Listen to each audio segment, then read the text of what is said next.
So before I start, I want to introduce the three of us. If you don't already know us, if you've been around a little while, I'm sure you do.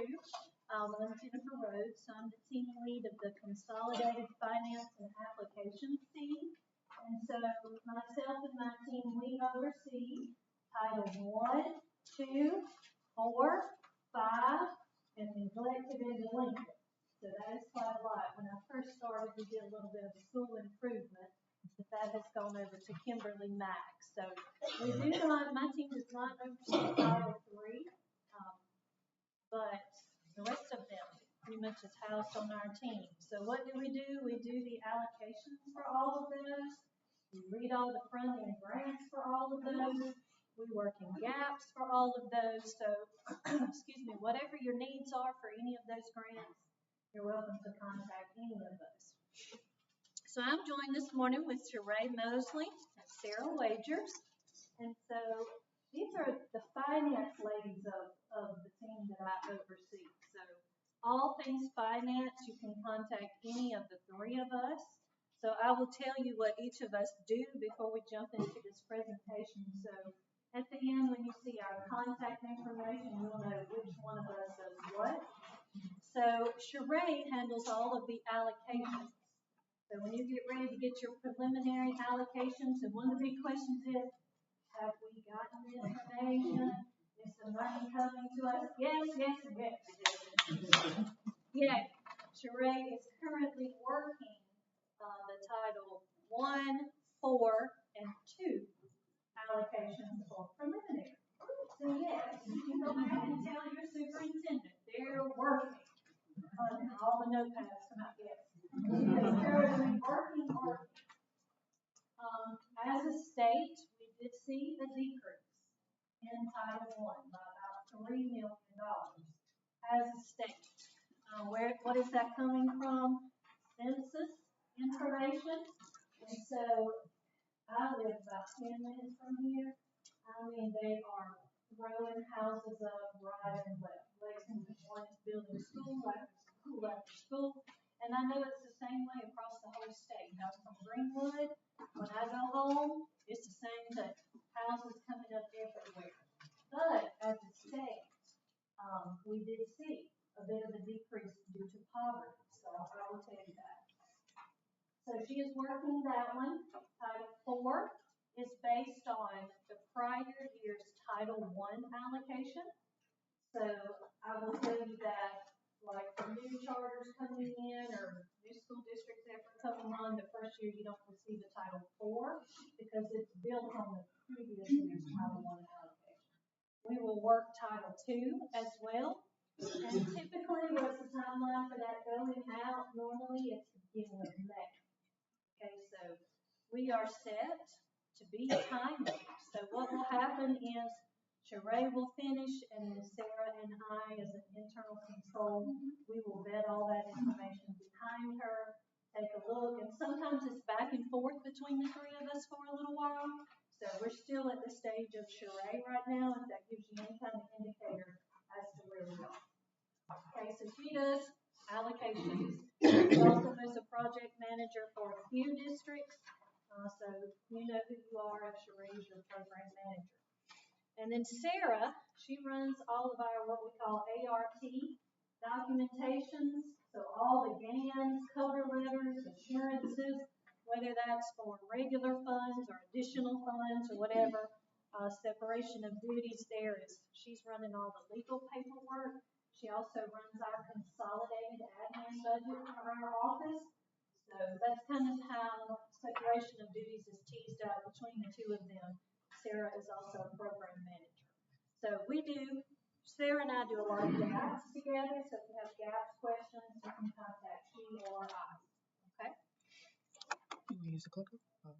All right, so we'll jump into the presentation for today. Is it all on the side?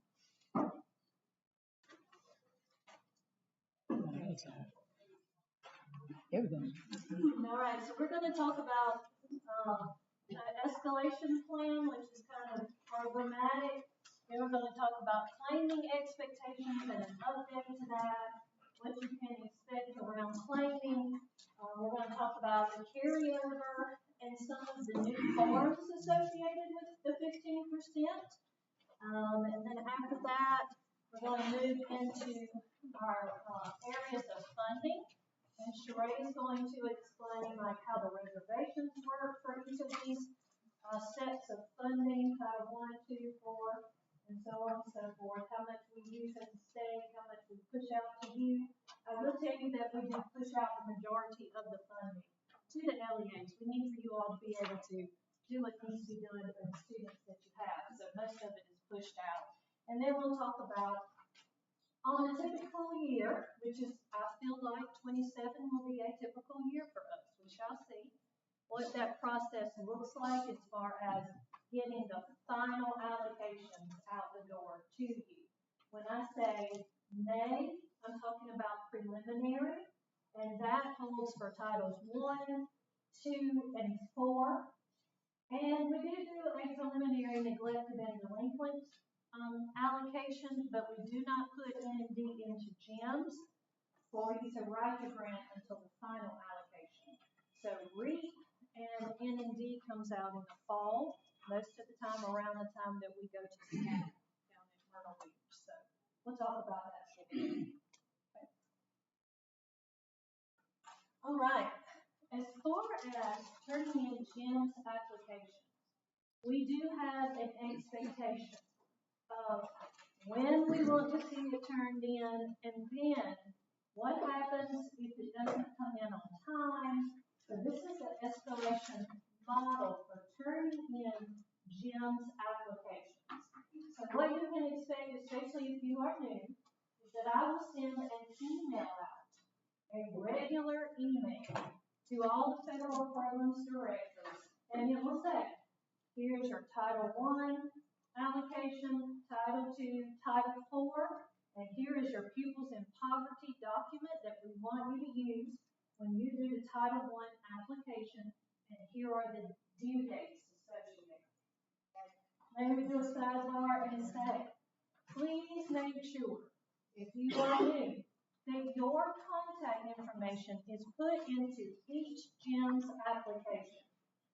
Okay, because when I get ready to email, I pull from GEMS. Okay, and so if you don't get an email, it might be because your information is not in the application.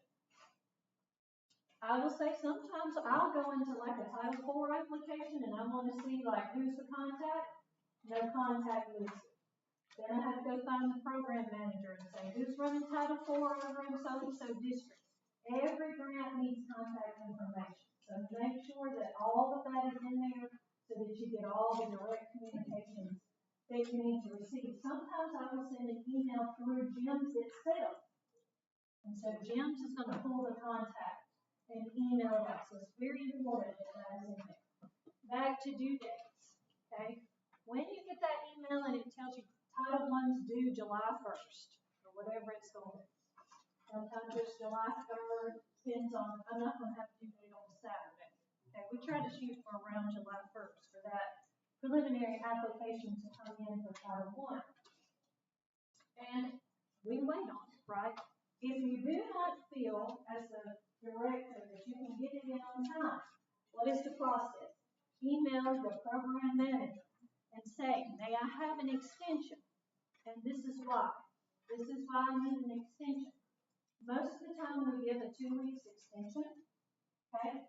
This escalation model comes into play when we are just not getting an application submitted. Okay? So the program manager, they will try to reach out to that federal programs director, turn it in. And after some time, that program manager will come to me and say, Jennifer, it's still out there. It's still in draft starting, whatever it is. Long story short, I don't like to contact the superintendent, but sometimes we have to. So this is the chain of how that goes, just so that you know. Is this a piece of the risk assessment? Yes. It can be. Let's just be very honest with each other. If an application is not coming in, what does it look like? it looks like the district doesn't need the money.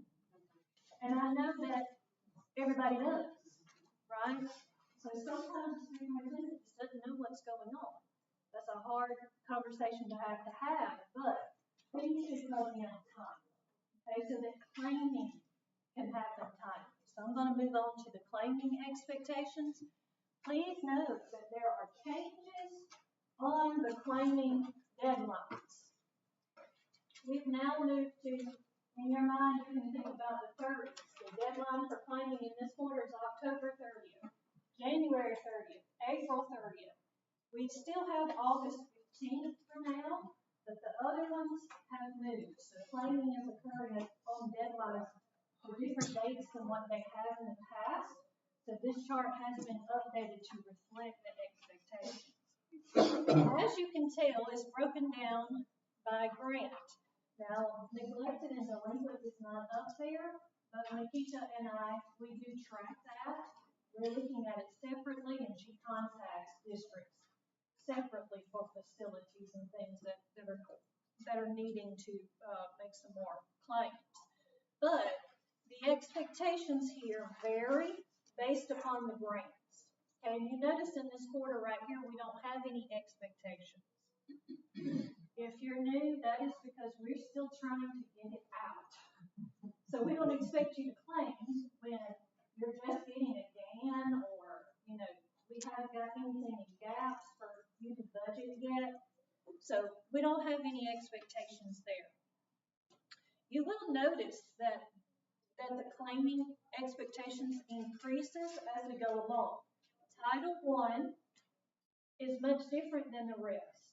That is because a district is supposed to claim at least 85% of the grant the first year of the grant in Title I.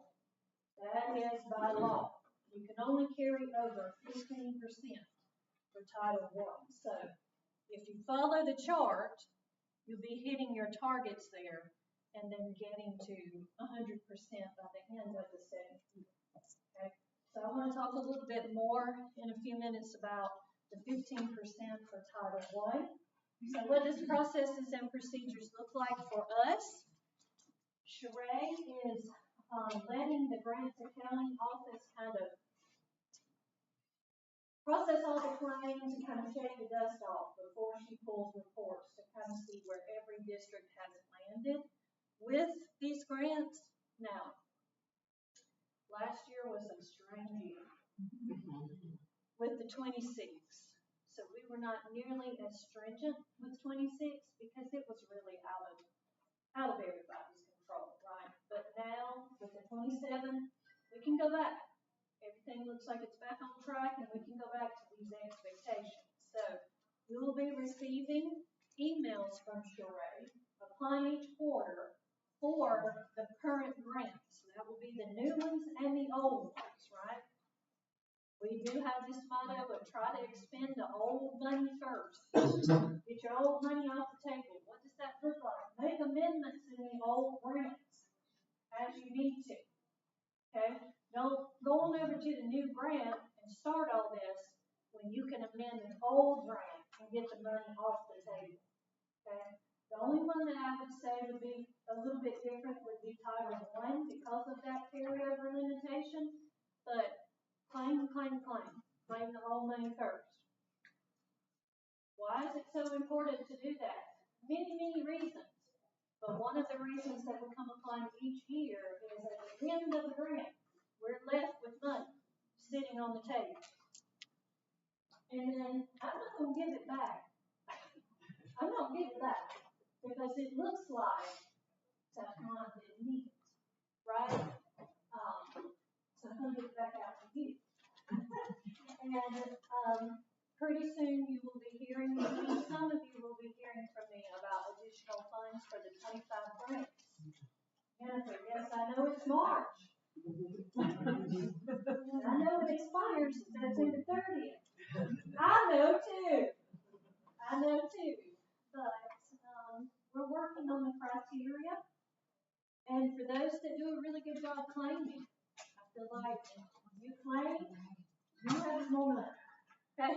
So claim, and don't leave money on the table if you don't have to. The children need it.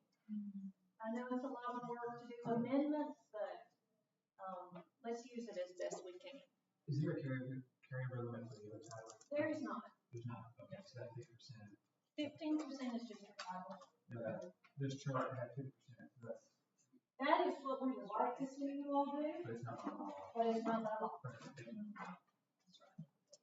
So the waivers that the federal government's offering, is that still on the table as a possibility for Title I? It is. We are working on an EdFlex waiver in our office, and if that is approved, then we'll have some more conversation about what that will look like in many areas. 15%, Title IV content areas, it will kind of change the game when we get to that point. But yes, that is being considered. It's possible for this year.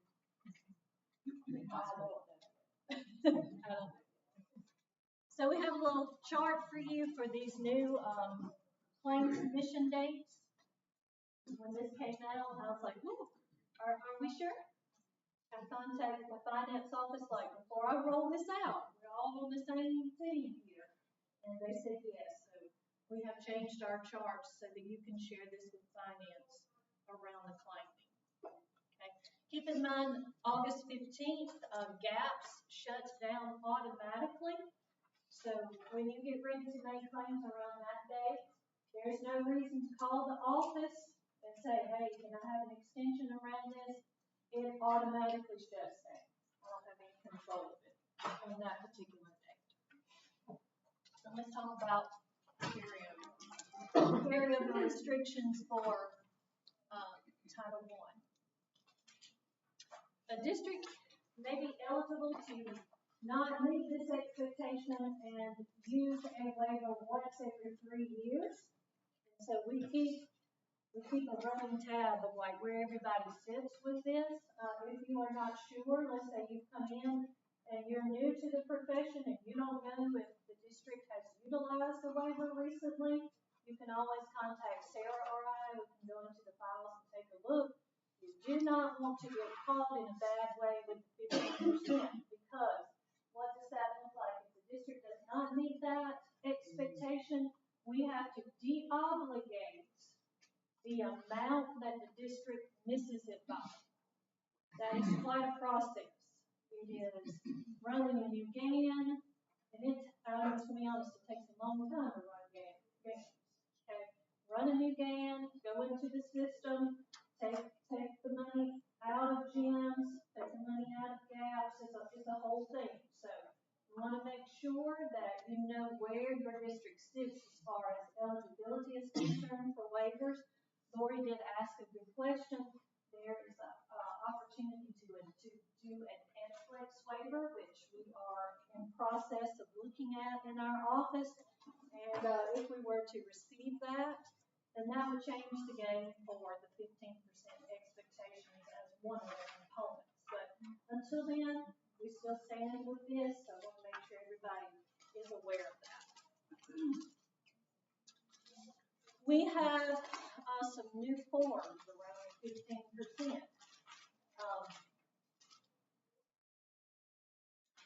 One of the things that now we have the superintendent to sign off on, why was the 15% not met? What happened?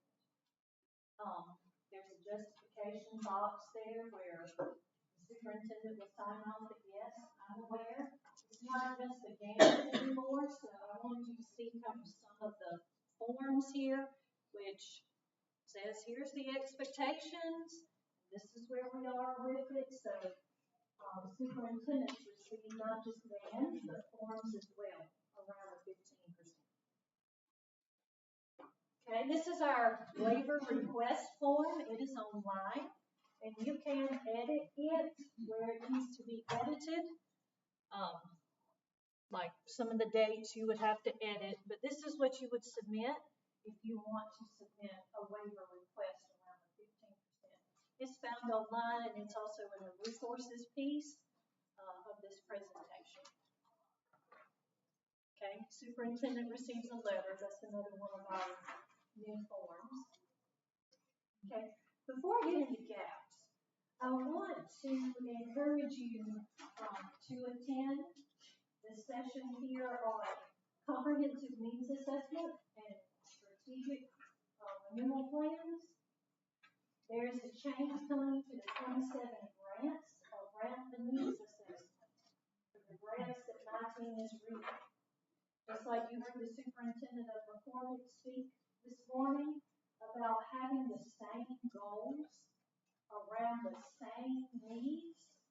Ciara and I have been talking and becoming best friends about how can we have you not do double and triple work.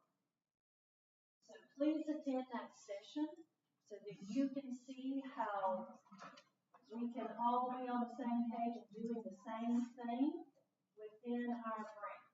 As teams, we have gotten together and figured out what we want that to look like for the 27 grants to cut down on some work for you. Okay, so I don't want to steal all of their thunder. I'll sit in on the session as well whenever they roll this out to you. So that way you will hear, I've already said I'm good with it. My team has already said I'm good with it. So that way when they roll it out, let's say you have Martha as a program manager, you don't have to say, is Martha okay with that? Before I turn that application in, is it coming back? Does Martha know all that? Yes. The answer is yes. We're going to cut down on some work for you. Just to make sure, it's the one today, 255.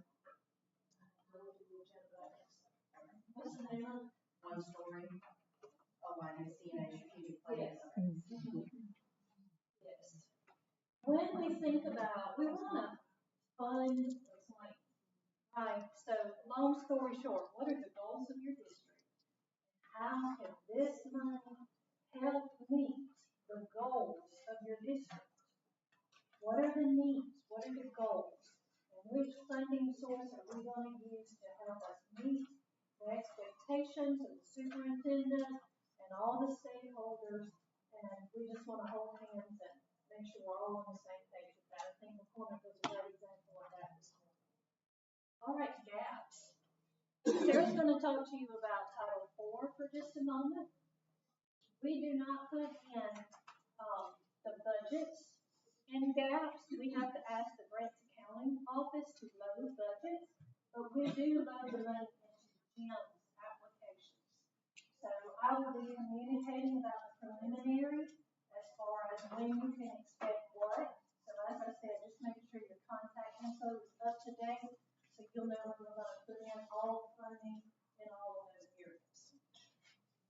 I don't know how many of you enter the claims, but you'll probably notice that the 26 Title IV, we have this nice drop-down box in the 25, and we're working with IT to get it back up and running. But with your finance people, if you could have them, when they put in claims for Title IV, actually write in that comment box like what it is for. It was well-rounded, safe and healthy technology. It will mean quite possibly you have to split up, the expenses sometimes. But it's for for data that we have to do, submit to the feds. So I think that it's really helpful for me. So thank you. If we transfer this Title I, we need to make sure we put that language in there for you. So you know. That'd be That'll great. be great. They'll have that in there. Yeah, that'd be great. Yeah, if you ask them to type in like we transfer the funding, that'd be great. Then we don't have to ask. We don't have to ask you later. So the 25 grant in Title IV, you will see the little drop down box where you have to pick which content area you're claiming from. It won't let you submit unless they click, or whoever's running the claims clicks that. But for the 26 grant, we didn't have that. We had some shifts in IT at the State Department. It didn't automatically transfer. They're still working on it.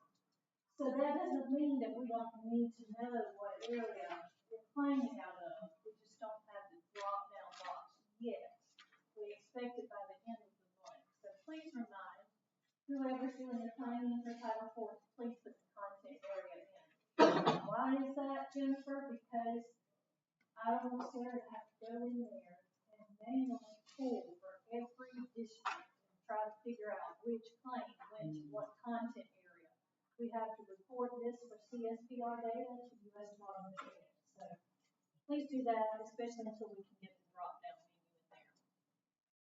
okay? And Sheree's gonna talk to you about how the reservations work for each of the grants she's running allocations for. Hello. Right here is what you see. These are the 4 categories for Title I. When we receive the allocations from the federal government, allocations for each district across the state is broken out into 4 pots of funding. Basic, concentration, targeted, and EFIG. This is pretty much data sets that come down from the federal level. So if you were to ever call me and ask me about specifically, well, why did my allocation go up or down? This is one of the charts that I am going to go back to find out exactly what happened at the beginning. So for your Title I allocation, this is your FY 26 final allocation. It shows you the breakdown. It was about $278 million. It shows what we have. State admin is capped at 1%. We have our Title I Part D, which is the delinquent part for N and D. We have our neglected reserve, which is the 1.4 million. 7% mandated for school improvement. Because of the decrease in allocation for the last several years, we have not been able to preserve the full 7%. So for FY 26, we reserved about 12 million for school improvement. And then the majority of the allocations is the 261 million that went out to the school districts. About that? Yes. So when we pull this money off, basically what happens is Sheree will pull the amount for school improvement, and then it goes to Kim Mack's office to run that money. Okay, so it is money coming off of the Title I grant, and you see that it's 7%. There is a 3% optional direct student services, which South Carolina currently does not take. Right now, we just push it out to this piece, and it comes directly to the LEAs. If we were to do something different, it would be like a reserve like this, okay? But for now, it's all coming out right here.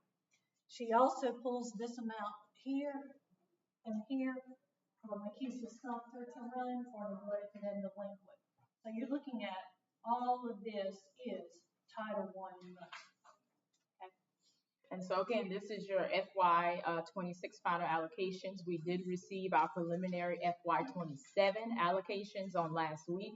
It is about a $3.4 million decrease from this year. So you're looking at about $274 million on what the preliminary FY 27 allocation will be. All right, this is your Title II allocation for FY 26 final. Again, just like Title I, they have their reservations that we have to pull off at the beginning. State admin is the 1%, is pretty much what we're used for the administration purpose of the grant. We do pull off school leadership preparation and for other state activities. We have a portion that we pull off for state level support, and then the remainder of that allocation goes out to the LEAs. This is your FY 26 final Title IV allocation. The difference between the way that Title IV works, Title IV is actually pulled off of the previous year's Title I allocation, which would be FY 25. We have gotten in the reservation for FY 27 final allocation, and it's about a $66,000 decrease from last year. So the same here, they have the reservation state admin cap that we pull off, state level activities that's subtracted, and then the remainder of that allocation is pushed out to the LEAs. And this is your Title V. This is a Title V final. Title V does not have as many reservations as the other grants. It just has the state admin cap, and then the remainder of that allocation goes out to the school districts. We're currently in the process of working on the FY 25 prelim. Based on what I've gotten so far, it's going to be close to $1 million decrease than what we got the year before. Okay. So now we will talk about an ideal timeline. Yes, ma'am. You might if I ask one question. Sheree, I heard you mention that the decrease for Title IV and Title I FY 27. Have you received the Title II for FY 27 yet? I got it. Okay. right at the end of last week, Okay.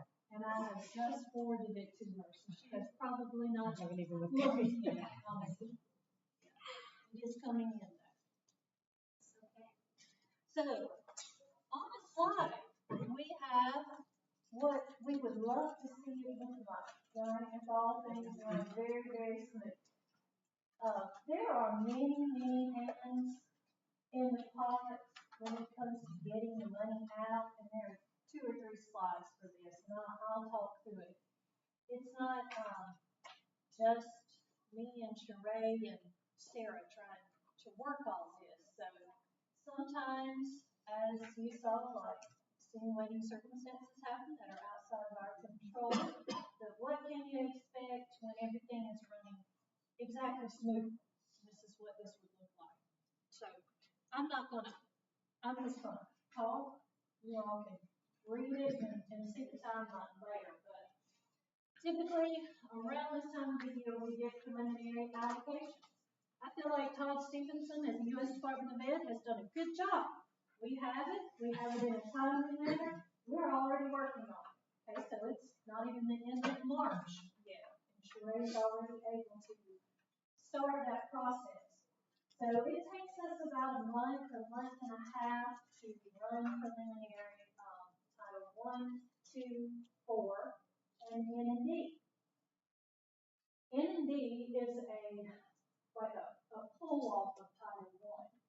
So one of the things that's a little bit slow with us is that Keisha and I have to look at each district and all the facilities and did it pull enough money for all of these facilities. There's a lot of work going on in the N&D section that takes a little bit of time too. We have to do all that cross-referencing. Sometimes we go back to Sheree and say, oh, Greenville County added a new facility and I don't see it on the pool, and she has to go back. And this takes a little bit of time. So we have that going on. We have that internal control, looking around the data sets. I'm going to be honest with you. When I came into this job and I did the allocations, so that's the first thing that I did when I was doing. Actually, what they both do, I was doing by myself back then. And when I looked at that worksheet for Title 1, I was like, oh dear God. Like, there are so many data sets included with Title 1. The other ones are not quite as extensive, but that one is a lot. So it takes a little bit of time for a solid internal control to happen because I'm looking through those cells behind her because there's lots of numbers. And so there's a lot of talk that goes there. And then by May, we're trying to push that out, like I said, in an email. And then later on in the fall, we get the final allocation from the U.S. Department of Ed. It's been a while since I've seen like revision after revision come from them. If we can absorb a revision and not have to make you work again, we try to do that. But typically, we try to give out final allocations by email before the SCADA conference. Why is that, Jennifer?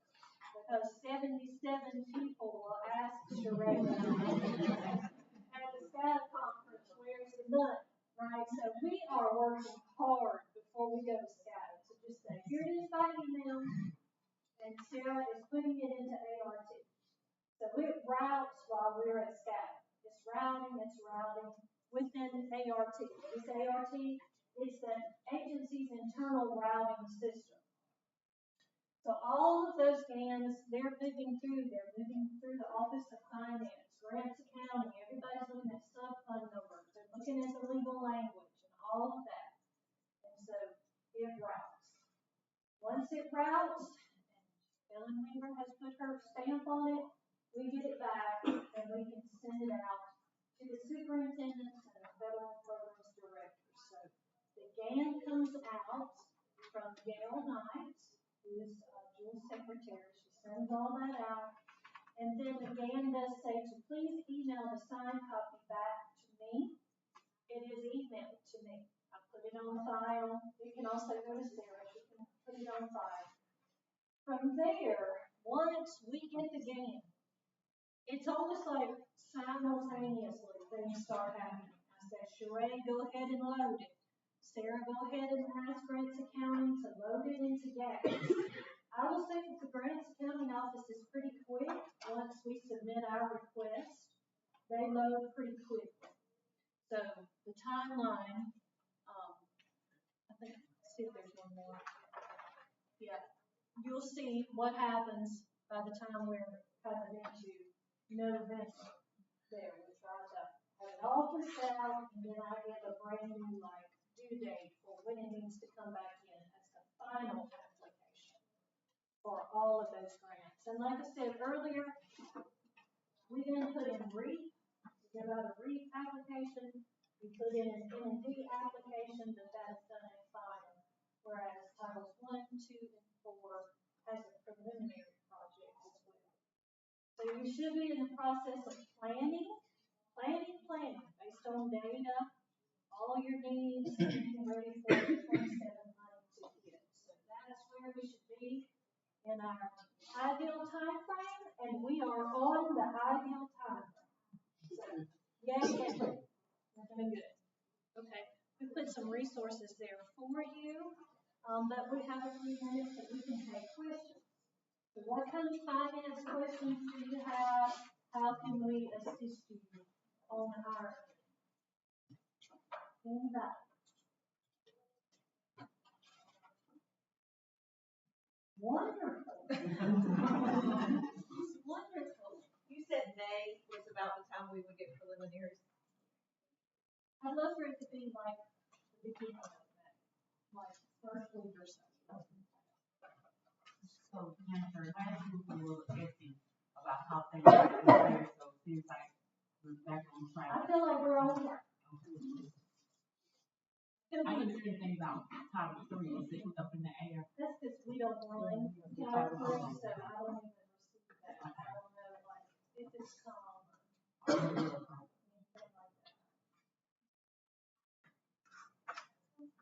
Okay. Programmatically speaking, if you run Title 2, I'd love to see you at the Title 2 session. We're going to talk about some new flexibility for that grant. So that is tomorrow.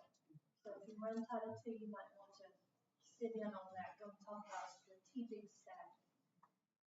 If I can help you financially, please reach out. Please make sure that you have welcome to Carol.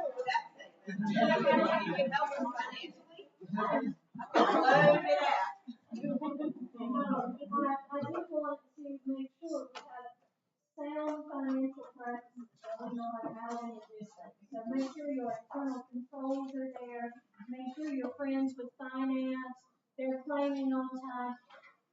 Above all, I would say if I had something that I would suggest is that you and whoever runs gaps for you. If you do an amendment in GIMS, please talk to them about it in gaps. Because when I'm approving amendments in gaps, sometimes I'm like, GIMS isn't good. Okay, gaps has an amendment and GIMS does not. And I can't approve it until both of them match. So then it becomes a communication. So make sure the left hand knows what the right hand is doing when it comes to those two systems. Maybe at some point we'll get to a one plan where there's like two. We're not there with you. Yes, ma'am. You mentioned districts earlier. I know we do the report every year, but how do you know? I think it went down, I think points were up at this point. How do you know what affected? I think there are formula or something. Are you talking about? We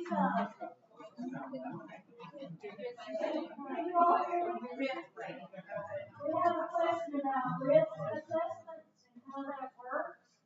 That is an agency-wide conversation that we have. And so we meet with every office at the SCD to talk about risk ratings. So our office would be weighing in on what we see going on, and then all of it is kind of a combined conversation to come up with the final numbers. That's how it works. Jennifer, when it comes to census stuff, do you have an idea of St. Greenville County went down from 14.2. Do you have any idea of what that correlates to in a potential reduction in, or how that's figured? I can only give my personal opinion. I'll take that. I've looked at like what was given out from the year before to what we just got. Okay. I will say that there is a whole harmless situation within Title I that is supposed to keep you from dropping too much. And so, to me, as I looked across, I kind of thought it looked similar to the last time I looked. You didn't go, holy crap, Emma's gonna call me. I didn't. I didn't, but like I said, we're taking the decrease as a state, so we are going to see a little bit. We're going to see a little bit of a fluctuation. But my hope is that whole harmless will hold. And we wouldn't see a significant drop. It's not going to. And Jewel and I, we have a presentation on tomorrow. We're going to touch on the census data a little bit from when we attended the national conference. So. Thank you all. Please see Martha if you can get checked in.